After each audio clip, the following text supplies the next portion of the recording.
I think the shoe we have today is a great ambassador for the LeBron brand.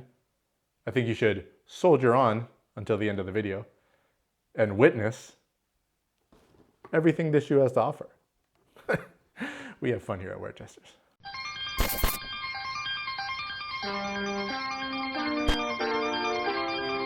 What's up guys, welcome to WearTesters.com official YouTube channel. My name is Evan and today we have a review of the Nike LeBron Witness 7. But before we get into that, I just wanted to let you know that WearTesters recently launched a new YouTube channel called WearTesters en Español. There you'll find all the same great sneaker info and history, just in Spanish.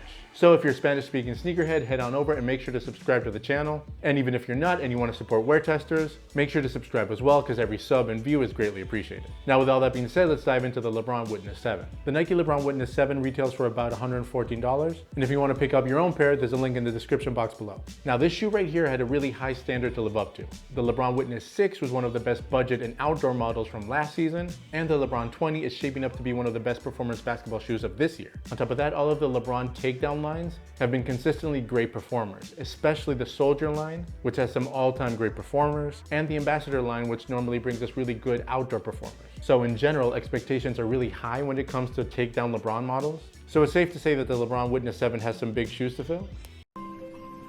Now at first glance, you might think that this shoe right here is a no-brainer, great performance basketball shoe. It has a lot of the same tooling from the Witness 6. We have the same 3-force air unit, we have the same exact traction, and very similar support pieces in the midfoot. So even though aesthetically they're very different to the Witness 6, on court they should perform pretty similarly, but there's some key differences between the Witness 6 and the Witness 7. So let's jump into the performance review to see exactly what changed from one to the other. So starting off with the traction pattern, we have the same setup as the Witness 6. We have full-length herringbone and a really durable and grippy rubber compound. Now these are going to be really good for outdoors especially. The grooves are really thick and that durable rubber is going to take a long time to wear down. Plus, as we all know, herringbone gives you great multi-directional coverage. So at least traction-wise, this is going to be a really good outdoor option.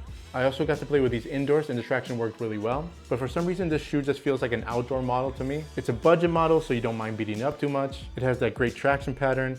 It has a ton of impact protection. Plus, it's just a really cool, flashy shoe to play with at the courts. And that's another extra point that these shoes get, in my opinion, is that aesthetically, I really like the shoe. When I saw the first images online, I wasn't really in love with them. But once I had them in hand and on foot, I just really like the shape of the shoe and all the design cues.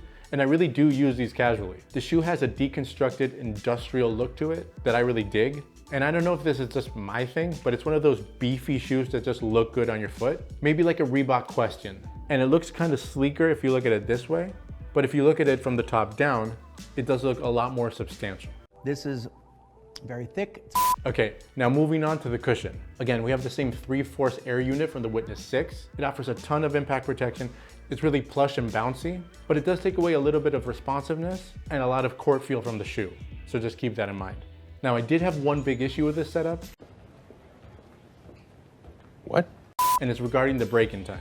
And yes, this cushioning setup needs some break-in time. Now, first off, if you look at the sole of the shoe, you can see that the air unit tapers off towards the forefoot and becomes thinner. So you have less contact area in this more narrow section here at the top. Now couple that with the thick air unit that you have right here, that at first feels a little unstable, and you'll see that your foot tends to roll over this way. A couple of times while testing these out on the courts, I didn't completely roll my ankle, but I had a couple of near misses. Now, as I kept playing in the shoe and my foot settled into that cushioning system, that issue started to resolve itself.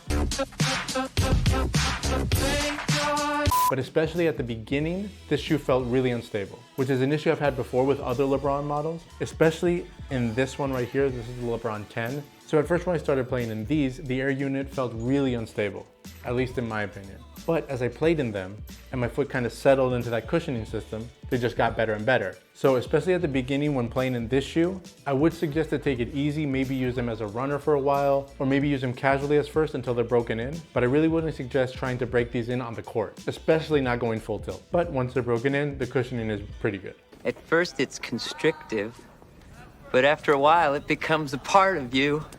Moving on to the materials of the shoe, this is where you're going to find the biggest differences with the Witness 6.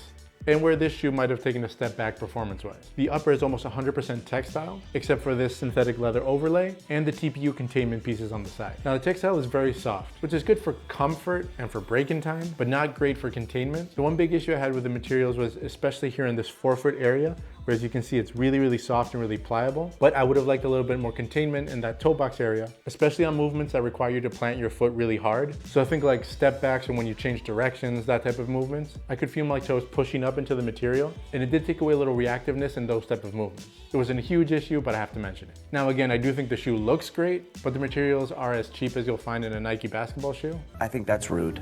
And I think with a slight upgrade, you could have boosted the performance of the shoe a lot. Like for example, in this other budget model from Nike, the Nike Air Max Impact 4. All the materials used on the shoe are cheap as well, but it offers a lot better containment and a much better one-to-one fit for on-court performance. So if they had used similar materials in this shoe as in this shoe, I think this shoe might have even made our list of the top 10 best overall basketball shoes. Really?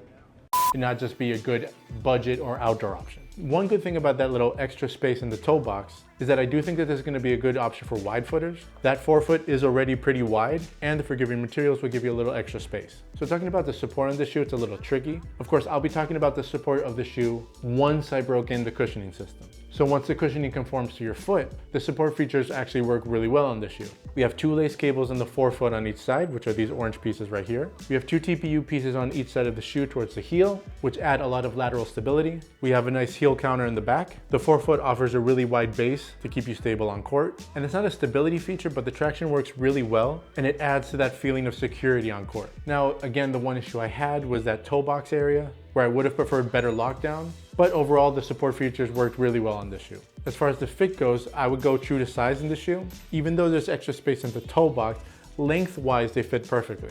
So if you try to go down half a size, you probably have your toes bumping into the front of that shoe, and that loose toe box might even make that worse. So I'd say go true to size and just live with the extra space. Overall, I have to say I did like the shoe. You really do have to get over that break-in period, but after it does, this really becomes a solid performance basketball shoe. Now again, aesthetically, they get extra points in my book because I really do like how they look on foot. Performance is always the most important feature in a basketball shoe, but I do have to say that how you feel in a basketball shoe also adds a lot, and I liked how I felt in this shoe, if that makes any sense. So all in all, I have to say that I really like this shoe. There are definitely better performance basketball shoes out there, even in that budget and outdoor category, but you really can't go wrong with the Witness 7. Well, that's the full performance review on the LeBron Witness 7. Let us know in the comments, is this an automatic pickup for you guys? Let us know, what's your favorite LeBron budget line? Is it the Ambassadors? Is it the Soldiers? Is it the Witness? Don't forget to like and subscribe. If you're a Spanish-speaking sneakerhead, remember, head on over to WearTesters in Espanol. And until next time, guys, be good.